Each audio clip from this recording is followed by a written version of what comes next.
The sky was clear this morning. As soon as I opened my eyes, I heard the magpie calling from the yard.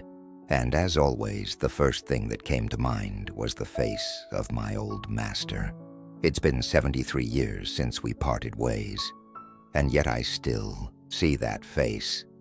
Sometimes like a wise elder, sometimes like a mischievous child.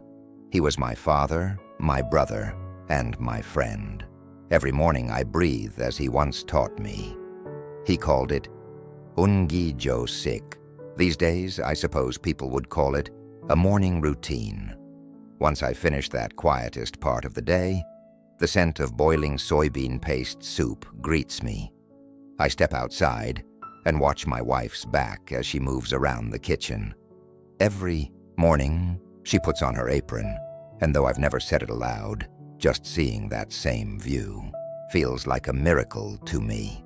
Then I quietly make my way to the garden. The lush greens, lettuce, crown daisy, cherry tomatoes, they are my old friends. When I was 12, my father sent me into the mountains to hide from conscription. He told me to find a group of slash-and-burn farmers deep in the Jirisan range. But no one was there, just a forest so green and vast, I thought it might swallow me whole. Back then, I was terrified of the leaves. Now I owe them my life. Those trees fed me. They gave me sleep when I had nothing else. It's May, and the persimmon tree is sprouting new buds and preparing to bloom. Hang in there, old friend. Offered a nod of gratitude to the tree, then turned to the sun-soaked vegetables. It's your time now. Grow as you should. When I sit in the yard, chatting with the leaves, I eventually hear my wife's voice. "Honey, breakfast is ready." Rise and head inside.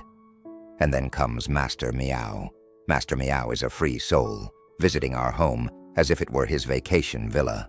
He climbs the wall and places a paw on the ledge right when the soup has reached its peak flavor. Sometimes I think he's got a better sense of timing than my old master. When it's my wife, Master Meow, and I sitting together at the breakfast table, only then do I feel the day has truly begun. "Honey, don't bother making breakfast. I know. You could survive without eating, but I like sharing a meal with you. Master Meow seems to like it too. Let's just enjoy this time of ours." I smiled quietly. I was thinking of my master again. We finished the meal in silence. The dishes and cleaning are my job. The kitchen is my battlefield, and my rubber gloves, my comrades in arms. My master once said, "Whatever you do, do it as if it were your sacred duty." So when I wash dishes, I do it as if I were born solely for this purpose. "Honey, are you at war with the dishes? You look so serious. Still, you're really good at housework. That's why I keep you around." She laughs, and I smile along. And in that moment, I thought of something young Soul once said to me. "Mister, don't you know, if someone's cute, it's game over."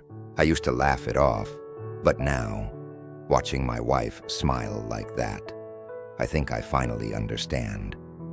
Cute doesn't just mean looks. It means you've already fallen. No escape. When my wife heads out, I stay seated a bit longer. Around noon, I pack her a lunch and take it to the cafe. It's called Bongseonwa Yeonjong. When we first hung the sign, she smiled and said, "Honey, doesn't it sound like our names? Bongchul and Seonai, together in love."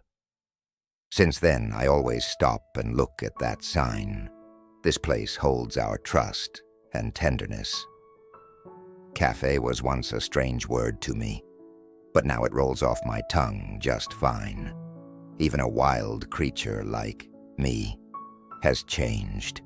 Master, just as you said, I've lived through all kinds of things. Are you watching? At the cafe, I only clean and write. It's the only thing I know how to do. And Seone, who gives her love, Even to a useless old man like me, she is like a celestial being. I know now, all things come and go. That is why I write every day Bongchul's saying of the day. In its season, everything must do its part. Bongchul.